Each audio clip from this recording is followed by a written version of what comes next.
Can you remember that one thing you always wanted to try but which you never found the time for? Maybe you wrote it down on your bucket list or thought about it during your New Year's resolutions.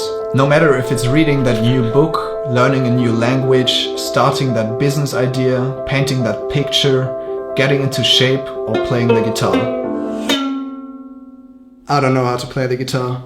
Is this even a guitar? The point is, these things have been going through your head for quite a bit, but you never found the time to give them a shot. But well, I'm telling you, now is the time. Seriously, now is the time. We are occupying every minute of our time with the things we always do. Over the course of years, we developed an obsession about productivity-driven routines. Our lives have become so busy that we barely find the time to try out new things. And when there happens to be a moment in which our minds aren't occupied with anything and are finally free, we quickly grab our phone and pretend to do something important.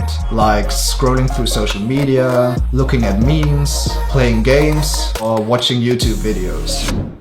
I guess it's okay to watch my videos, right? I mean, seriously, like, when was the last time you were actually bored? At least I can't really remember for myself, because I'm always on my phone, on my laptop, just distracting myself. The internet gives us instant access to anything at any time, and I believe it's a blessing and a curse at the same time. On the one side, we have the opportunity to learn anything we want for almost no money. But on the other hand, we easily get lost and distracted by the gigantic amount of entertainment content which keeps us from spending time with ourselves. To be honest, computers and phones and any sorts of electronic devices, they already took over our lives, even if we don't want to admit it. It's really hard to measure the average time that we spend on our electronic devices. But from what I found on the internet, we spent an average of 3 hours and 15 minutes on our phones and 11 hours on any sorts of electronic devices, which is including television, laptop, phone, anything you can imagine which is electronic and entertains you. I can actually check what my screen time was last week. Probably it's really high, and we have 3 hours and 11 minutes on average. I'm still below average, but last week, for example, it was 3.5 hours on average, which is just so much time you spent on your phone. But the even scarier thing is that these amounts are just the averages per day. If we would add it up, it would be 77 hours per week, 4,000 hours per year, or 320,000 hours in a lifetime of an average of 80 years. So in other words, we spent 13,500 days or 35.5 years on our screens. With an average sleeping time of 8 hours, this is 70% of our time in the digital world.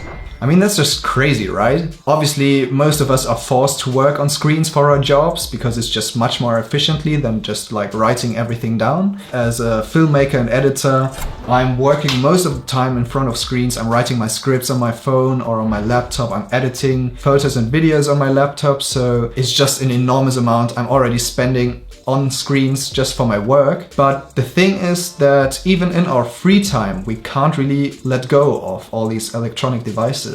Okay, so let's just break down what the average weekday of us looks like. We sleep for 9 hours, get ourselves ready and have breakfast for 1 hour, go to work and have lunch for 9 hours, do household tasks like buying food or cleaning the house for 1 hour, have dinner for 1 hour and try to fall asleep for 1 hour. That's already 22 hours. So we end up with around 2 hours of free time, but I guess you already know where we spent those last 2 hours. Obviously, this graphic would look different for all of us. Maybe there's less work, more studying, maybe time for sport or time for childcare. It always just depends on your point of life and your habits. But what I'm trying to say is that this amount of time that we have each day, 24 hours, is just so easily filled up with our productivity-driven routines that we often forget to take time for the new things. The phrase, "I don't have time for that," became one of the most common and most accepted excuses nowadays. To be honest, it's just about prioritizing your time. There's enough time for all of us. We all have 24 hours each day, but we just need to define what's most important to us.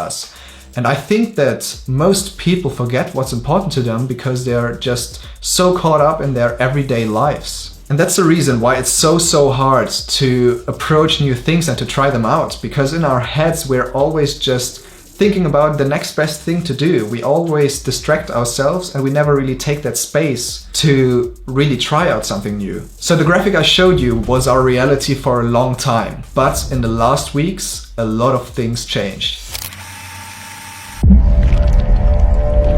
Officially designating coronavirus as a global pandemic. It's that there's been a total lack of supply, which seems to persist. More than 3 billion people in almost 70 countries have been asked to stay at home.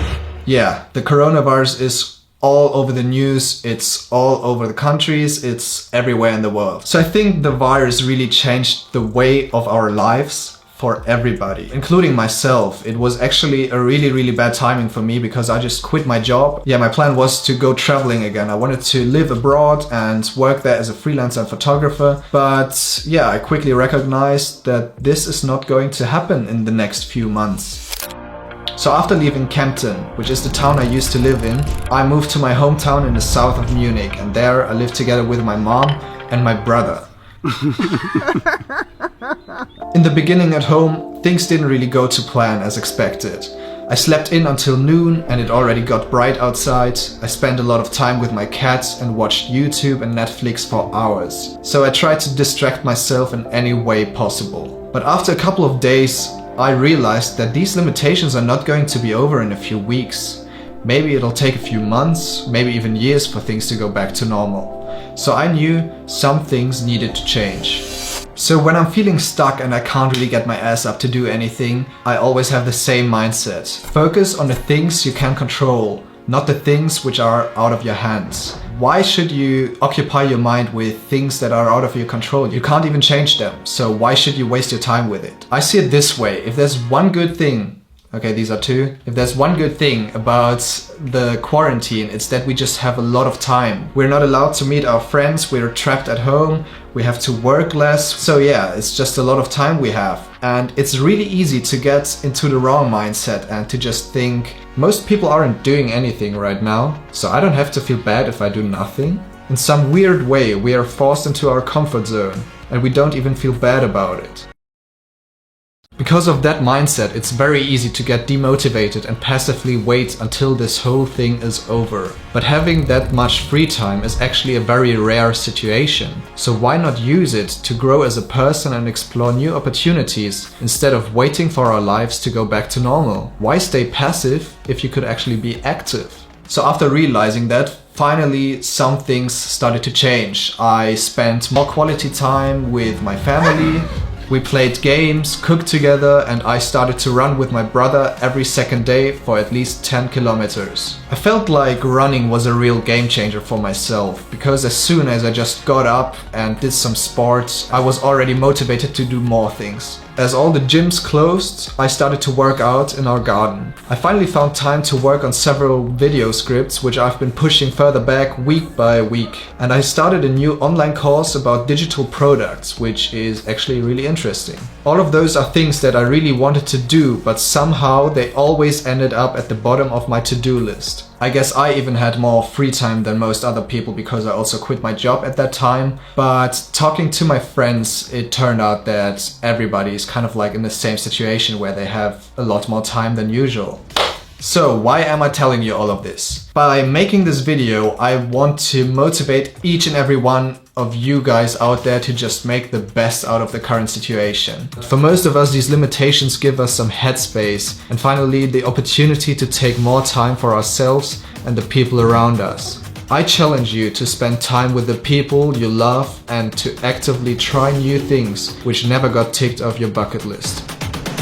Maybe for some of us it's even like a wake-up call to finally have time to reevaluate what's important to you and to make some changes. To be honest, this point of time is perfect to develop new habits because everything is just so predictable. So yeah, you have time to just do things repeatedly and to build up those habits. You go running for 1 day, 2 days, 3 days, a week, and so on, and eventually you will build up a good habit of doing something that you wanted to implement in your life. Probably some of you guys out there completely disagree with what I'm saying because you just want to chill, you just want to take some time, just like take a breath. that's completely fine. Like, I'm not telling you that you should get back to productivity and work hard and hustle. I'm just telling you that it's like a really rare situation to have that much time. So I think we should use it, and hopefully this can be a small reminder and like a kick in the ass for you guys to get up and to do something again. I want you guys to stay active instead of just like lying down there and just waiting until it's over, because it's still going to take a lot of time probably. So in the next months, I'm also challenging myself to get into some new things, and one of the biggest projects is going to be this YouTube channel with you guys. It's actually been a dream of mine for such a long time to have this own YouTube channel and to just create videos, which I'm really excited about, and to tell inspiring stories. I want to get more into script writing and storytelling and also lighting. This is just like a really cheap light that I bought like 3 years ago, but it's doing alright. But also besides filmmaker, I want to try some new things like learning Spanish. I've been wanting to do that for a long time, but I never really got into it and I always pushed it further back. And also maybe playing the guitar. I don't know why, but I think it's a cool instrument. Maybe I'm gonna try it, maybe not. I hope you guys enjoyed the video. I definitely had a lot of fun creating it. Let me know in the comments one thing that you really want to try out during the quarantine and with all the time you have. And also let me know some feedback on the video, what you liked, what you didn't like. Maybe some new video ideas if you have anything on your mind. If you really enjoyed the video, then it would be awesome if you guys share it with any of your friends who might also be demotivated at the moment. Maybe they also need a kick in the ass right now. Sharing this video always helps a lot to grow this YouTube channel. Yeah, subscribe if you didn't already. And I'm going to see you guys in the next video. Peace out. Goodbye.